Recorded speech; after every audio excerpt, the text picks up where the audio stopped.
हरिशरणम। तो आज हम लोग थेल्स प्रमेय को किस तरह से प्रमाणित या सिद्ध किया जाता है इसको हम आज सीखेंगे। तो चलिए आइए देखते हैं। तो क्वेश्चन है थेल्स प्रमेय को लिखकर सिद्ध करें। तो इसमें क्या है, अपने आप को थेल्स प्रमेय को सबसे पहले लिखना है और उसके बाद इसको सिद्ध करना है। देखिए वो कैसे होता है। तो सबसे पहले हम क्या करेंगे, प्रमेय को लिखेंगे।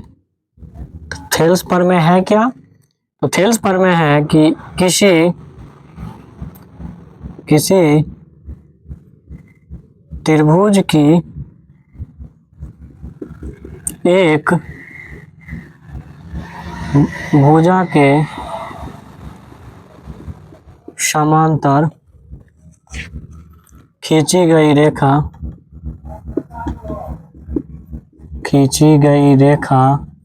अन्य दो भुजाओं को समान अनुपात में विभाजित करती है।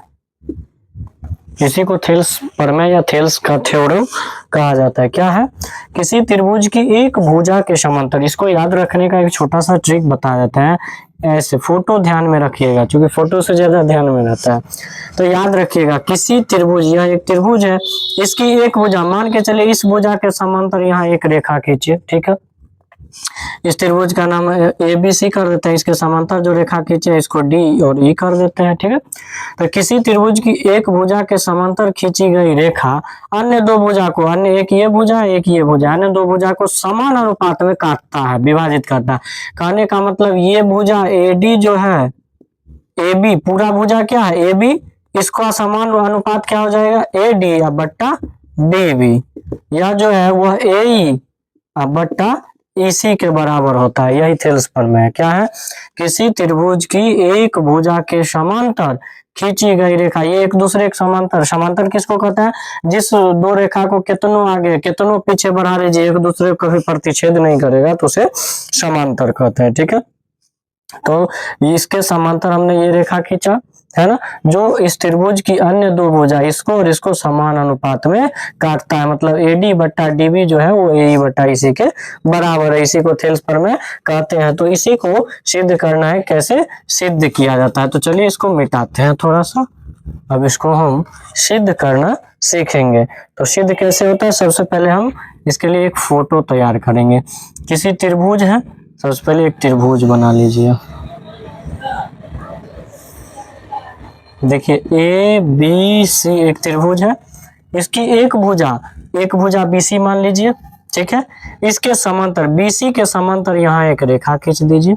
ठीक है, खींची गई रेखा, यह रेखा, इसको D नाम दे दीजिए, इसको E नाम दे दीजिए, है ना। अन्य भुजा AB और AC है, इस दोनों भुजा को समान अनुपात में काटता है। मतलब AD बट्टा DB बराबर AE बट्टा EC। इसी को सिद्ध करना। ठीक है, तो चलिए फोटो तो हमारा तैयार हो गया, अब इसको सिद्ध करना। तो सबसे पहले हम भाषा लिखेंगे, है ना। क्या भाषा है? ABC एक त्रिभुज है जिसमें या तो थ्योरम ही कह रहा है जो DE और BC समांतर है ना, क्योंकि इसी के समांतर ही रेखा खींचा गया है ना, जिसमें DE समांतर BC है। मतलब ये रेखा और ये रेखा एक दूसरे के क्या है, समांतर है। ठीक है, तो सिद्ध करना है। बताइए क्या सिद्ध करना है कि AD बट्टा DB बराबर AE बट्टा EC। इसी को सिद्ध करना है। जो भुजा को समान अनुपात में, है ना, समान अनुपात का मतलब बट्टा होता है, वो समान बराबर भागों में विभाजित करता है। ठीक है, अब हम क्या करेंगे, यहाँ पे कुछ रचना करेंगे। क्या करेंगे? रचना में क्या सब करेंगे देखिए। सबसे पहले रचना क्या करेंगे, बी को ई से मिला देंगे। क्या करेंगे, बी को ई से मिलाया, ठीक है।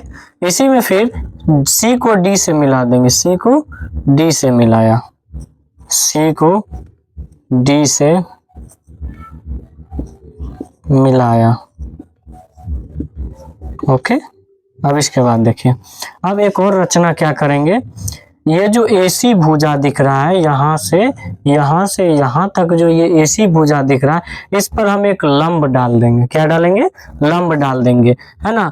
तो यहाँ डी से एक लंब डाल दीजिए, यहाँ पर एक लंब डाले, इसका नाम पी दे दीजिए। और फिर ए बी भुजा, कौन सी भुजा? ए बी भुजा, इस भुजा पर भी एक लंब डाल दीजिए,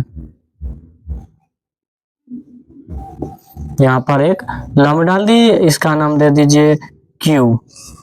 ठीक है, क्यू नाम दे दी। हम जानते हैं जो किसी रेखा पर अगर कोई रेखा लंब होता है, परपेंडिकुलर होता है, तो इस लंब के इधर भी 90 डिग्री का कोण बनेगा और इस लंब के ऊपर भी 90 डिग्री का कोण बनेगा।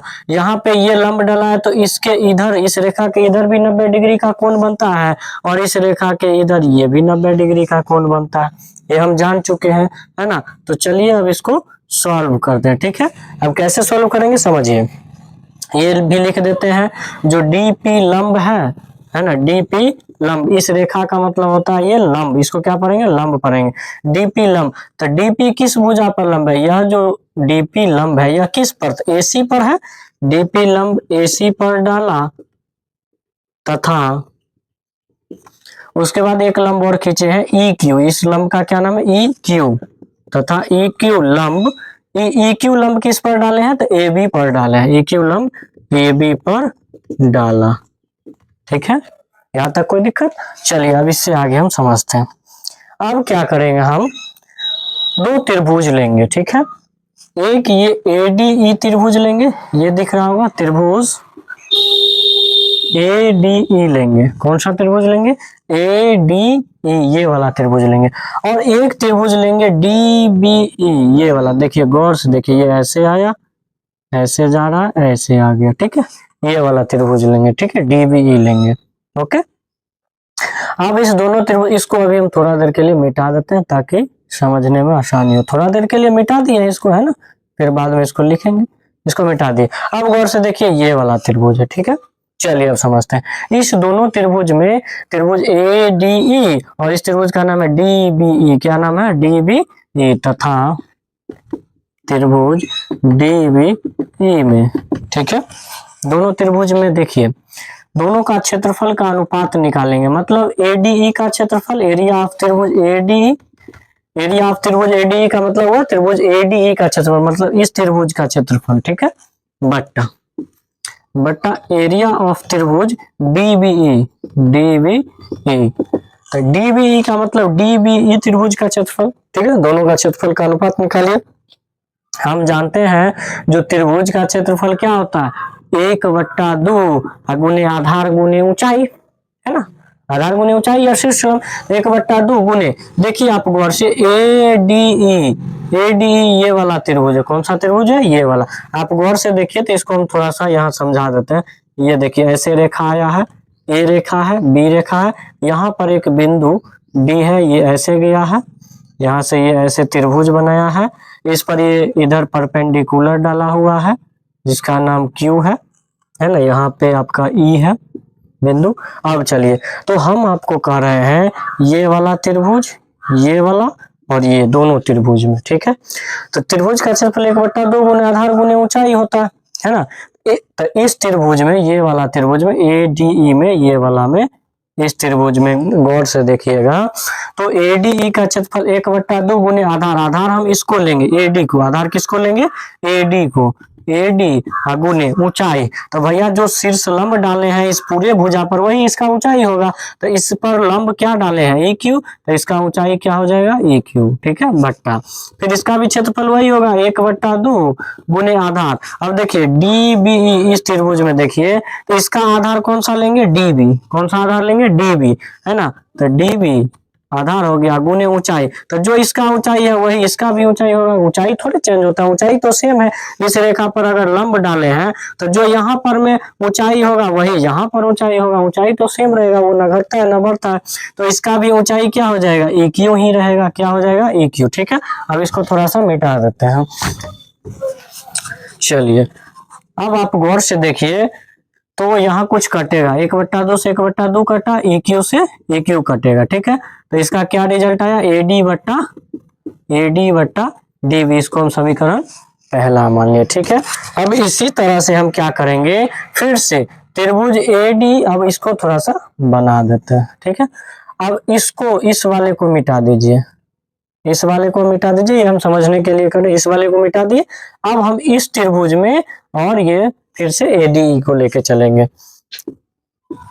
त्रिभुज एडीई तथा त्रिभुज, एक बार एडी ले लिया, अब इसका क्या नाम होगा, डीसीई, क्या नाम होगा, डीसीई तथा त्रिभुज डीसीई में दोनों का फिर क्षेत्रफल निकालिए, एरिया ऑफ त्रिभुज एडीई बट्टा एरिया ऑफ त्रिभुज डीसीई।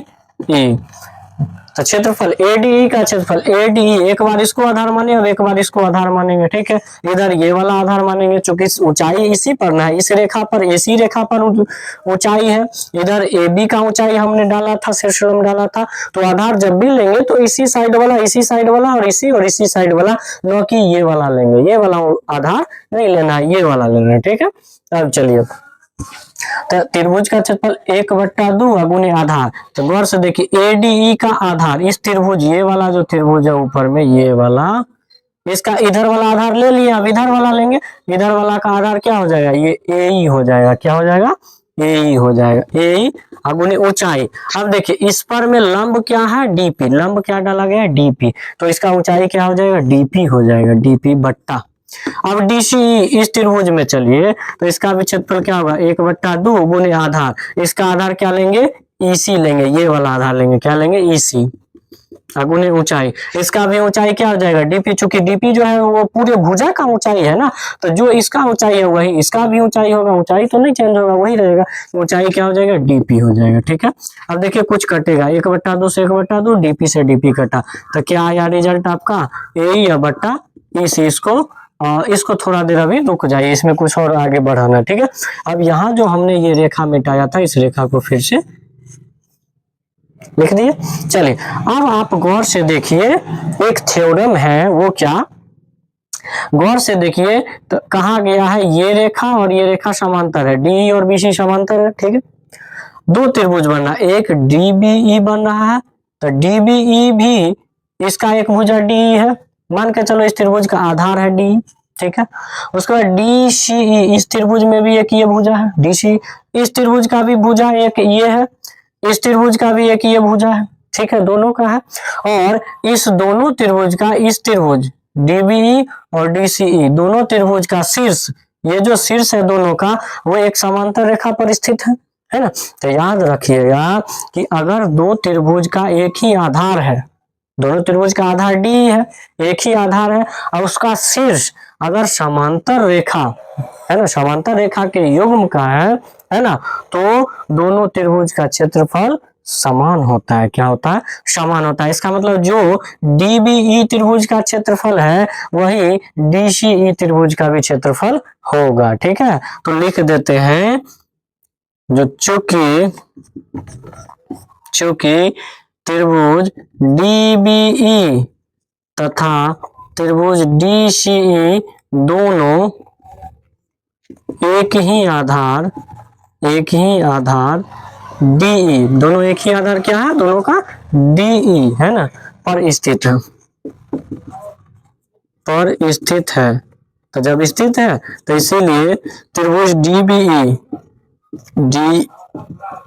का जो क्षेत्रफल होगा वही जो है क्षेत्रफल एरिया ऑफ त्रिभुज डीसीई का भी होगा, डीबीई और डीसीई का क्षेत्रफल दोनों सेम होगा, ठीक है। तो इस डीसीई के जगह हम डीबीई लिख सकते हैं, तो चलिए इसको एक लाइन बढ़ा देते हैं, तो एरिया ऑफ त्रिभुज एडीई बट्टा एरिया ऑफ त्रिभुज, देखिए डीसीई का क्षेत्रफल और डीबीई का क्षेत्रफल बराबर है, तो डीसीई का जितना क्षेत्र, अगर मान के चलिए डीसीई का क्षेत्रफल 5 आया, तो डीबीई का भी तो 5 ही होगा, चूंकि दोनों सेम है ना। तो इसके जगह डीसीई के जगह हम डीबीई लिख सकते हैं, है ना। तो इसके जगह क्या लिखेंगे, डीबीई बराबर एई बट्टा ईसी, एई बट्टा इसी इसको समीकरण दूसरा मान के चले। ठीक है, अब आप गौर से देखिए तो समीकरण फर्स्ट तथा सेकेंड से देखिए, समीकरण फर्स्ट आपका ये है ADE बट्टा DBE बराबर AD बट्टा DB। समीकरण सेकेंड आपका ये है ADE बट्टा DBE बराबर AE बट्टा IC। दोनों समीकरण को गौर से देखिए तो एक चीज आपको दिखेगा, क्या?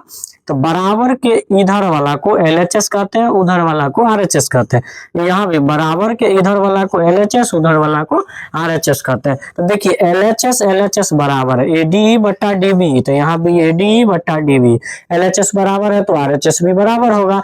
इसका मतलब AD बट्टा DB बराबर इसका RHS क्या है AE बट्टा EC, और यही गौर से देखिए AD बट्टा DB बराबर AE बट्टा EC लाना था। तो यहाँ पे आपका ये वाला सिद्ध हो गया जो